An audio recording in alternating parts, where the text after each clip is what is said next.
fortified and guarded, but he'd find a way in, and then he'd teach those punks a lesson that they'd remember for the rest of their lives, however short those lives were. Movement caught Zeke's eye, and he looked along the inside of the fence. There was a squad of 6 soldiers heading his way to jog.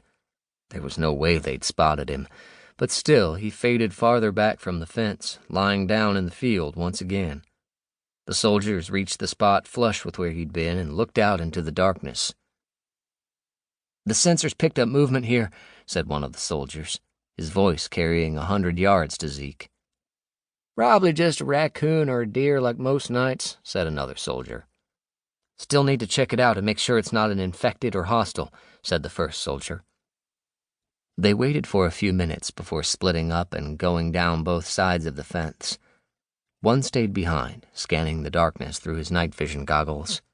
Zeke didn't even twitch until after the lone soldier had moved off while speaking into his headset. They must have motion sensors along the fence.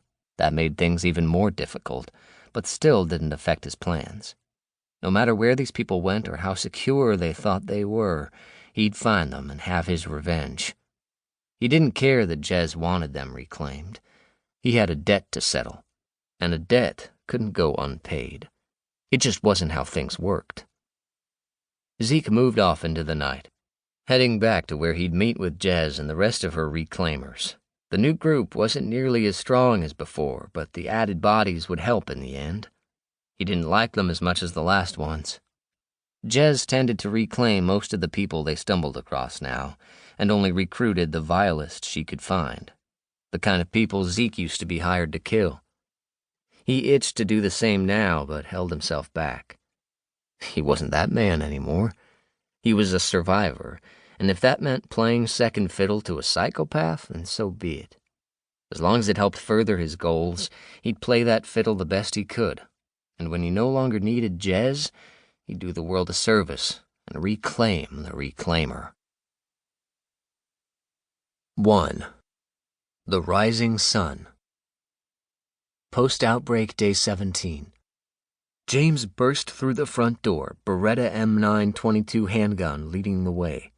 Immediately, he noticed 2 zombies crouched over eating something a few aisles down. With 2 rounds from the suppressed handgun, they were on the floor, sporting small holes in their heads. Tank followed James into the room, sweeping left while Connor swept right.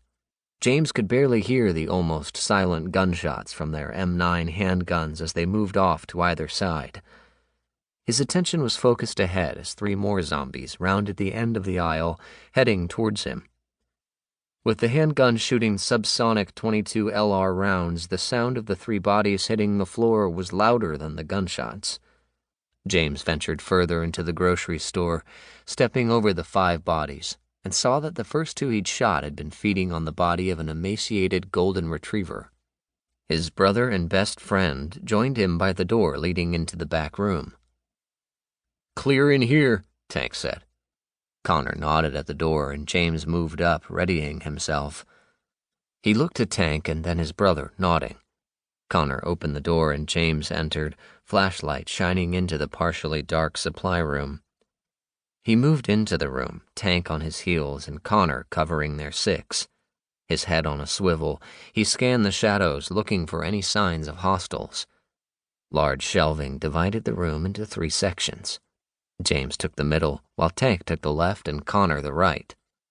James had made it halfway to the back wall when he heard cursing, followed by suppressed gunshots to his right. "I got a bunch of them over here," Tank yelled from the other side of the 8-foot stack of crates and boxes. James turned and ran back to the front of the room, ducking around the corner to join Tank. His friend was a few steps ahead of him with dozens of zombies shambling towards him. Tank had holstered his handgun and was now letting them have it with his fully automatic saw machine gun. The suppressor kept the shots from being extremely loud in the confines of the room, but it was far from silent.